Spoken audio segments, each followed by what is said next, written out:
Hello दोस्तों, कैसे हो आप लोग। आई होप आप सब बढ़िया होंगे। तो स्वागत है आपका मेरे यूट्यूब चैनल में। तो आज मैं आपके लिए एक ऐसे आदमी की स्टोरी लेके आया हूँ जिसको पूरी दुनिया में द किंग ऑफ कोकीन के नाम से जाना जाता था। जी हाँ, उनका नाम है पाब्लो एस्कोबार। तो आइए हम उनकी स्टोरी को शुरू करते हैं। पाब्लो एस्कोबार का जन्म दिसंबर 1949 को कोलंबिया में हुआ। पाब्लो एस्कोबार के पिता पेशे से एक किसान थे और उसकी माता एक टीचर थी। वह अपने 7 भाई बहनों में से तीसरे नंबर पर आते थे। उन्होंने 10 साल की उम्र में ही क्राइम की दुनिया में कदम रख लिया और वह फिरौती अपहरण जैसी गैर कानूनी काम करने लग गया। उसके कुछ साल बाद ही पाब्लो एस्कोबार स्मगलिंग के कारोबार में शामिल हो गया। उसने यह कारोबार शुरू करने के लिए कोलंबिया से पनामा तक 15 बार सफ़र किया और अपना रूट निकाल दिया, जिसके बाद उसने 15 बड़े प्लेन और 6 हेलीकॉप्टर खरीद लिए, जिससे वह कोलंबिया में से अमेरिका तक कोकीन पहुंचाता था। एक बार सरकार ने पाब्लो एस्कोबार को 18 किलो कोकीन के साथ पकड़ लिया, लेकिन पाब्लो ने जज को खरीदने की कोशिश की। जब जज नहीं बिका तो पाब्लो एस्कोबार ने उसको बड़ी बेरहमी से मरवा दिया, जिसकी कुछ समय बाद सरकार ने वह केस वापस ले लिया। अपनी 25 साल की उम्र तक पाब्लो एस्कोबार अमेरिका में 80% कोकीन अकेला सप्लाई करता था, जिसके लिए वह पायलट को एक रूट 5 करोड़ रुपए देता था। इस तरह पाब्लो एस्कोबार के पास बहुत ज़्यादा पैसा इकट्ठा हो गया, जिसको वह बैंकों में नहीं रख सकता था, इसलिए वह पैसे को बड़े गोदामों में जमा करता था। 1989 में फोर्ब्स की एक रिपोर्ट के अनुसार पाब्लो एस्कोबार दुनिया का 7वां सबसे अमीर आदमी था। मगर यह खबर छपने के बाद पाब्लो एस्कोबार के छोटे बेटे ने फोर्ब्स को फ़ोन किया और बताया कि आप तो हमारी संपत्ति के आसपास तक भी नहीं पहुंचे।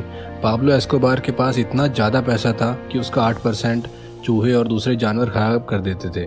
पाब्लो एस्कोबार ने कोलंबिया की सरकार पर जो कर्ज था उसे भी चुकाने की पेशकश रखी थी। पाब्लो एस्कोबार के कुछ काम थे।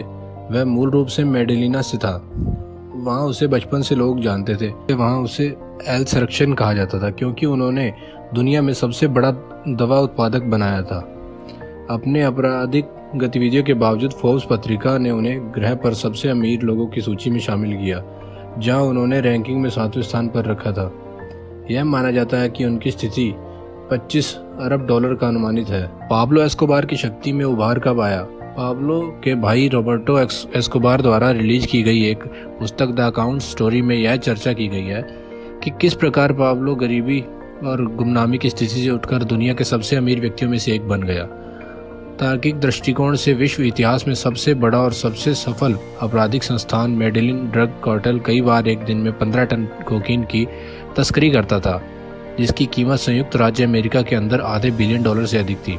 पाब्लो के लेखाकार रॉबर्टो के अनुसार उसके और उसके भाई के कारोबार में सिर्फ नकदी की गड्डियों को बांधने के लिए खरीदे जाने वाले रबर बैंड की पर प्रति सप्ताह 1000 डॉलर खर्च होता था, और चूंकि उनके पास इतना अधिक काला धन था कि वे इसे बैंकों में भी जमा नहीं कर सकते थे, फिर उन्होंने नकदी की गड्डियों को अपने भंडार गृहों में जमा कर दिया, जिनमें से प्रतिवर्ष 10% रद्दी के रूप में नष्ट होता था। जब रात को चूहे ने घुसकर 100 डॉलर के बिलों को कुतरना शुरू कर दिया। 1975 में एस्कोबार ने अपने कोकीन के कारोबार को बढ़ाना शुरू कर दिया, यहाँ तक कि उसने संयुक्त राज्य अमेरिका में तस्करी के एक सौदे के लिए स्वयं के एक विमान उड़ाया। फिर उसने इस विमान को तोड़ दिया और इसे हैंसिएदा नेपोलस में अपने एक पशु फार्म के दरवाजे के ऊपर लटका दिया। उसकी प्रतिष्ठा तब और बढ़ गई जब 1975 में एक जाने माने मेडेलिन डीलर फैबियो रेस्ट्रेपो की हत्या जाहिरा तौर पर एस्कोबार द्वारा की गई, जिससे उसने 14 किलो खरीदा था।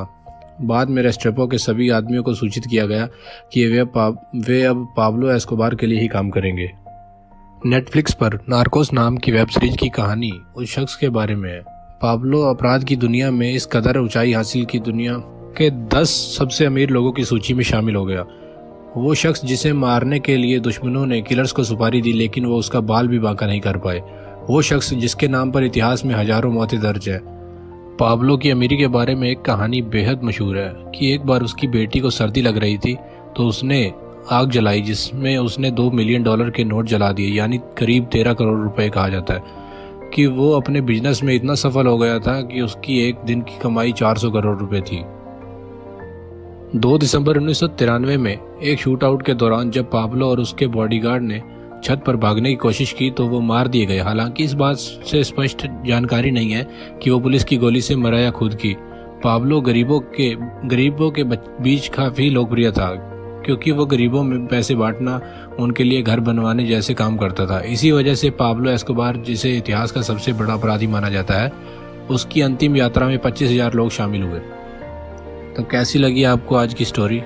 कमेंट करके ज़रूर बताइए और चैनल को सब्सक्राइब जरूर कीजिए। Thank you.